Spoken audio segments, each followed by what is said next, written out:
अस्सलाम वालेकुम स्टूडेंट्स। इस वीडियो में सबसे पहले हम समझेंगे कि एक्सटर्नैलिटीज़ जो है इकोनॉमिक्स का एक इम्पॉर्टेंट कॉन्सेप्ट है। एक्सटर्नैलिटीज़ का क्या मतलब है और फिर एक्सटर्नैलिटीज़ की पॉजिटिव एक्सटर्नैलिटी किसे कहते हैं और नेगेटिव एक्सटर्नैलिटी किसे कहते हैं। तो एक्सटर्नैलिटीज़ की आपके सामने एक डेफिनेशन लिखी हुई है कि एक्सटर्नैलिटीज़ आर कॉस्ट्स और benefits that arise from the consumption और production of goods and services passed into a third party who are not directly involved in it. Externality जो है वो एक कॉस्ट या बेनिफिट है जो कि किसी भी कंजम्पशन या प्रोडक्शन एक्टिविटी से अराइज होती है और इसका जो इफेक्ट पड़ता है वो थर्ड पार्टी पे पड़ रहा होता है। थर्ड पार्टी का यहाँ पे क्या मतलब है, देखें किसी भी गुड की अगर फॉर एग्जांपल प्रोडक्शन हो रही है तो उसमें एक पार्टी होती है जो कि प्रोड्यूसर होती है, दूसरी पार्टी होती है जो कि कंज्यूमर होती है। ठीक है, ये दोनों है फर्स्ट और सेकंड पार्टी। लेकिन कोई एक ऐसी थर्ड पार्टी है जो कि उस एक्टिविटी में इन्वॉल्व ही नहीं है और उस पे उस एक्टिविटी का इफेक्ट आ रहा है, चाहे वो कॉस्ट की सूरत में हो या बेनिफिट की सूरत में हो, तो उसे हम कहते हैं कि ये एक्टिविटी जो है वो एक्सटर्नैलिटी क्रिएट कर रही है। Now externalities can be positive और नेगेटिव। ये पॉजिटिव इफेक्ट अगर किसी पे थर्ड पार्टी पे पड़ रहा है तो वो आपको पॉजिटिव एक्सटर्नैलिटी आप उसे बोलते हैं। अगर किसी पे नेगेटिव इम्पैक्ट पड़ रहा है तो उसे आप नेगेटिव एक्सटर्नैलिटी कहते हैं। सबसे पहले पॉजिटिव एक्सटर्नैलिटी देख लेते हैं और उसकी एग्जांपल के साथ उसको समझ लेते हैं। Positive externality which is also called external benefit is the positive effect and activity imposes on an unrelated third party.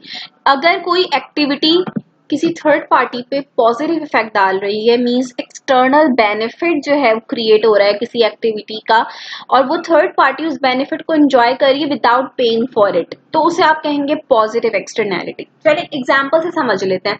एक एग्जांपल मैंने यहाँ पे ऐड करी है पॉजिटिव कंजम्पशन एक्सटर्नैलिटी की और दूसरी एग्जांपल मैंने ऐड करी है पॉजिटिव प्रोडक्शन एक्सटर्नैलिटी की। सबसे पहले कंजम्पशन एक्सटर्नैलिटी पॉजिटिव की एग्जांपल देख लेते हैं कि हमारे पास जो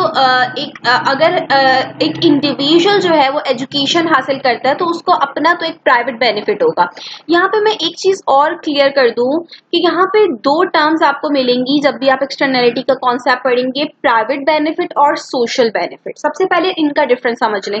प्राइवेट बेनिफिट मीन्स के किसी भी एक्टिविटी को करने पे उस इंडिविजुअल को जो बेनिफिट हो रहा है वो है प्राइवेट बेनिफिट। सोशल बेनिफिट का क्या मतलब है, वो एक्टिविटीज जो पॉजिटिव एक्सटर्नैलिटीज रखती हैं या नेगेटिव एक्सटर्नैलिटीज रखती हैं उनका सोशल बेनिफिट प्राइवेट बेनिफिट से डिफरेंट होता है। सोशल बेनिफिट मीन्स कि आपकी जो पूरी सोसाइटी को जो ओवरऑल उस एक्टिविटी से बेनिफिट हो रहा है वो आपका सोशल बेनिफिट है। तो अगर कोई किसी एक्टिविटी में कोई एक्टिविटी जो है वो पॉजिटिव एक्सटर्नैलिटी रखती है, इट मीन्स कि प्राइवेट बेनिफिट तो है उस इंडिविजुअल का लेकिन सोसाइटी को भी बेनिफिट हो रहा है उस एक्टिविटी से, मींस उस केस में सोशल बेनिफिट ग्रेटर देन हो जाएगा प्राइवेट बेनिफिट से। तो यहाँ पे हम एजुकेशन को जो हम मेरिट गुड के भी एजुकेशन को कह रहे होते हैं कि एजुकेशन जब कोई इंडिविजुअल हासिल करता है तो उसको एक प्राइवेट बेनिफिट तो हो रहा होता है कि उसकी बहुत सारे आपके एजुकेशन के बेनिफिट हो रहे होते हैं, लेकिन उसका वो बेनिफिट सिर्फ उसी तक लिमिटेड नहीं रहता, उसका एक स्पिल ओवर इफेक्ट होता है जो पूरी सोसाइटी को जो है वो बेनिफिट दे रहा होता है। कैसे आप देखेंगे कि जो बेटर एजुकेटेड सोसाइटीज होंगी उनकी इकोनॉमिक ग्रोथ भी बेटर होगी, उन वहाँ पे हेल्थ सिचुएशन भी बेटर होगी, लोगों का स्टैंडर्ड ऑफ लिविंग इम्प्रूव होगा, पॉवर्टी रेट जो है वो कम से कम होगा, क्राइम रेट कम से कम होगा। तो ये सारी जो है वो एक पॉजिटिव जो है वो एक्सटर्नैलिटी है कि उस एजुकेशन का फायदा सिर्फ उस इंडिविजुअल तक लिमिटेड नहीं रहा बल्कि पूरी सोसाइटी को जो है वो उससे फायदा हो रहा है। ठीक है, इसी तरह सेकेंड एग्जाम्पल प्रोडक्शन के टर्म्स में अगर हम समझें तो let's suppose there are two farms who are located side by side. ठीक है ना, अच्छा एक जो फार्म है उसमें एप्पल ट्रीज हैं, ठीक है, वहां जो प्रोड्यूसर है वो एप्पल ग्रो कर रहा है, उसके पास एप्पल ग्रोइंग ट्रीज हैं। और जो दूसरा फार्म है वो बेसिकली है हनी प्रोड्यूसर है, वहां पे वो हनी प्रोड्यूस कर रहा है। ठीक है, और उसने हनी प्रोड्यूस करने के लिए हनी बीज रखे हुए हैं जो कि उस फार्म में से जो है वो फ्लावर में से नेक्टर कलेक्ट करते हैं और हनी प्रोड्यूस करते हैं।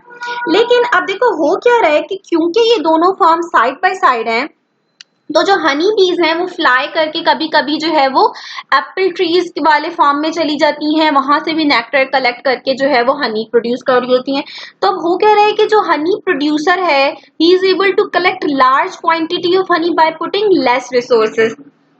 क्योंकि अगर ये फार्म ना होता, एप्पल ट्री वाला फार्म ना होता, तो जो हनी प्रोड्यूसर है वो इतनी क्वांटिटी में हनी प्रोड्यूस नहीं कर पाता। लेकिन अब क्योंकि हनी बीज जो हैं वो इस फार्म में से भी नेक्टर कलेक्ट कर रही हैं और उससे हनी जो है वो ज्यादा क्वांटिटी में प्रोड्यूस हो रहा है। तो अब यहाँ पे हो क्या रहा है, अगर आप और करें तो जो हनी प्रोड्यूसर जो है उसको एक पॉजिटिव एक्सटर्नैलिटी मिल रही है, उसको एक एक्सटर्नल बेनिफिट मिल रहा है इस एक्टिविटी से, ठीक है, और जिसपे वो पे भी नहीं कर रहा, ठीक है, विदाउट पेइंग जो है उसको एक एक्सटर्नल बेनिफिट रिसीव हो रहा है।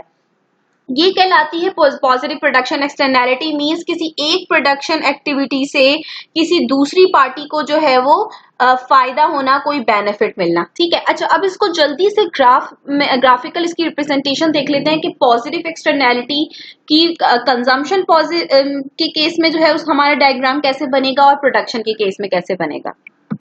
अच्छा, अब देखें, इसमें आपने बहुत ज्यादा कोई मुश्किल डायग्राम नहीं है, सिंपल डायग्राम है। पॉजिटिव एक्सटर्नैलिटी ऑफ कंजम्पशन की हमने डायग्राम देखनी है।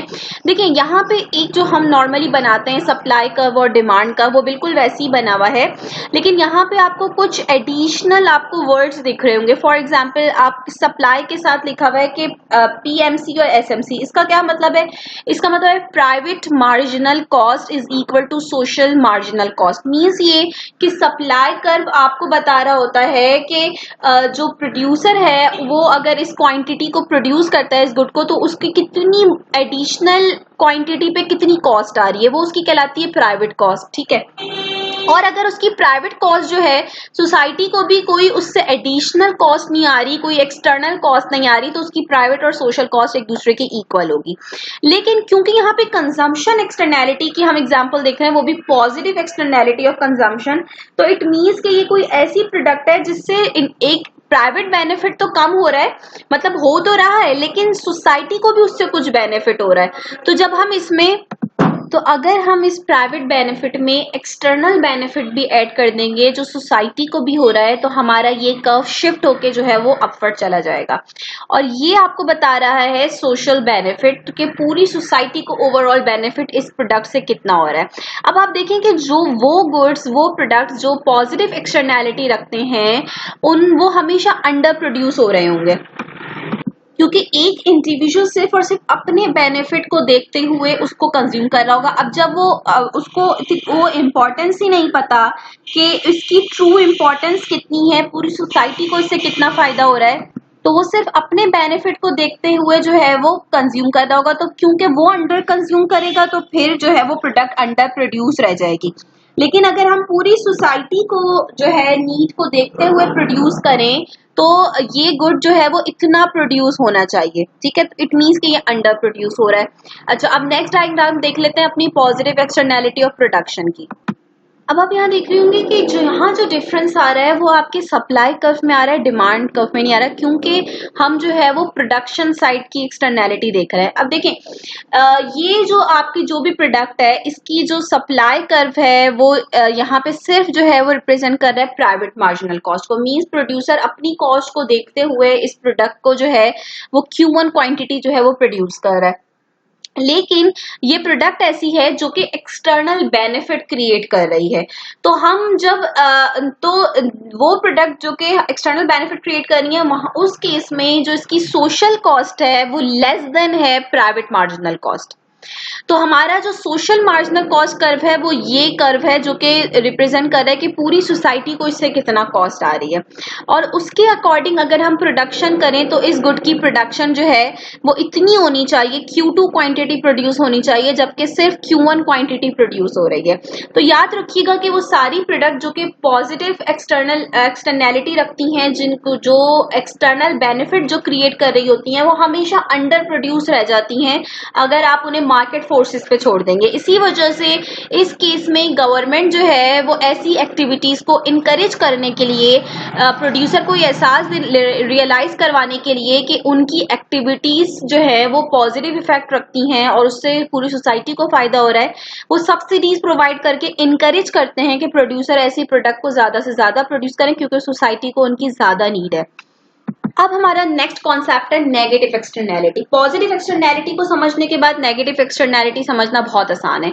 A negative externality which is also called external cost is the negative effect an activity imposes on an unrelated third party. अब यहाँ उसका अपोजिट है कि अगर कोई एक्टिविटी, चाहे वो प्रोडक्शन एक्टिविटी हो या कंजम्पशन एक्टिविटी हो, वो किसी थर्ड पार्टी पे जो कि रिलेट ही नहीं करती उस एक्टिविटी से, अनरिलेटेड है, उस पे अगर कोई एक्सटर्नल कॉस्ट आ रही है तो आप कहेंगे कि इस एक्टिविटी से जो है वो नेगेटिव एक्सटर्नैलिटी क्रिएट हो रही है। For example, a chemical industry that produces chemical अब एक इंडस्ट्री है, केमिकल इंडस्ट्री, जो कि केमिकल प्रोड्यूस करती है और उसकी वजह से वो और करती क्या है वो बेसिकली कि उसका जो भी इंडस्ट्रियल वेस्ट होता है उसको सिंपली, उसके पास एक रिवर है उस इंडस्ट्री के पास, उसमें सिंपली डंप कर देती है, डिस्पोज कर देती है। अच्छा, अब इससे नुकसान किसको हो रहा है? नुकसान ये हो रहा है कि उस रिवर के पास कुछ फिशरमैन थे, लोकल फिशरमैन, जो कि उस रिवर से जिनकी इनकम जुड़ी हुई थी, वो इस इंडस्ट्री से पहले फॉर एग्जांपल कुछ आवर्स यहाँ पे स्पेंड करके 10 फिशेस कलेक्ट किया करते थे। लेकिन आफ्टर दिस एक्टिविटी के इस वेस्टेज की वजह से हुआ क्या कि जो रिवर का जो पानी है वो पॉल्यूट हो गया और उसकी वजह से फिशेस की पॉपुलेशन जो है वो कम हो गई और now fisherman can not catch 10 fishes. So for example कि they are only able to get 6। तो अब हुआ क्या कि उस इंडस्ट्री वेस्टेज की वजह से जो आपकी फिशरमैन है उनकी इनकम जो है वो लॉस हुई है और वो फिशरमैन एक थर्ड पार्टी है ना, फर्स्ट और सेकंड पार्टी कौन है? प्रोड्यूसर और कंज्यूमर। ये फिशरमैन बिल्कुल एक अनरिलेटेड थर्ड पार्टी है जिनको इस एक्टिविटी का नेगेटिव इफेक्ट हो रहा है। इट मीन्स कि ये जो है वो आपकी नेगेटिव प्रोडक्शन एक्सटर्नैलिटी की एग्जांपल है कि एक प्रोडक्शन एक्टिविटी से दूसरी प्रोडक्शन एक्टिविटी को या दूसरी किसी पार्टी को जो है वो नेगेटिव इम्पैक्ट जो है वो आना। अच्छा, सेकंड एग्जांपल आपके पास नेगेटिव कंजम्पशन एक्सटर्नैलिटी की लिखी हुई है कि एक पर्सन जो कि पब्लिक प्लेस पे फॉर एग्जांपल स्मोकिंग कर रहा है तो उससे जो नुकसान हो रहा है पर्सनल, वो तो उसका अपना प्राइवेट जो कॉस्ट जो बेयर कर रहा है, लेकिन हो क्या रहा है कि उसकी वजह से, उसकी स्मोकिंग की वजह से जो उसके पास आसपास जो लोग हैं उनको भी बहुत सारे नुकसान हो रहे हैं, उनकी हेल्थ प्रॉब्लम जो है वो क्रिएट होने का बहुत ज्यादा खतरा है।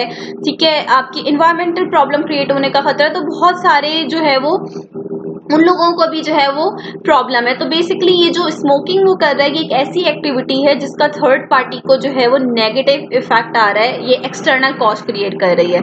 अच्छा, अब हमें अगर नेगेटिव एक्सटर्नैलिटी ऑफ प्रोडक्शन को डायग्राम की मदद से देखना हो तो हम कैसे देख सकते हैं? देखें, अब यहाँ पे बेसिकली क्या हो रहा है, ये बेसिकली आपकी नेगेटिव एक्सटर्नैलिटी ऑफ कंजम्पशन की डायग्राम है जिसमें आप देख रहे हैं कि अगर सिर्फ प्राइवेट बेनिफिट को देखते हुए जो है इंडिविजुअल जो है वो प्राइवेट बेनिफिट को, अपने बेनिफिट को देखते हुए ये कमोडिटी कंज्यूम करना चाहे तो वो Q1 क्वांटिटी कंज्यूम करना चाह रहा है, बट क्योंकि सोसाइटी को जो है वो इस प्रोडक्ट से बहुत कम बेनिफिट और सोसाइटी चाहती है कि ये प्रोडक्ट कम से कम प्रोड्यूस हो क्योंकि इससे जो है वो एक्सटर्नल कॉस्ट रिलेटेड है, तो सोसाइटी के बेनिफिट को देखते हुए इस प्रोडक्ट को सिर्फ Q2 क्वांटिटी प्रोड्यूस होनी चाहिए। इट मीन्स कि ये ओवर प्रोड्यूस हो रही है। तो नेगेटिव एक्सटर्नैलिटी की वजह से हमेशा प्रोडक्ट जो है वो ओवर प्रोड्यूस हो रही होती हैं अगर उन्हें मार्केट फोर्सेस पे छोड़ दिया जाए।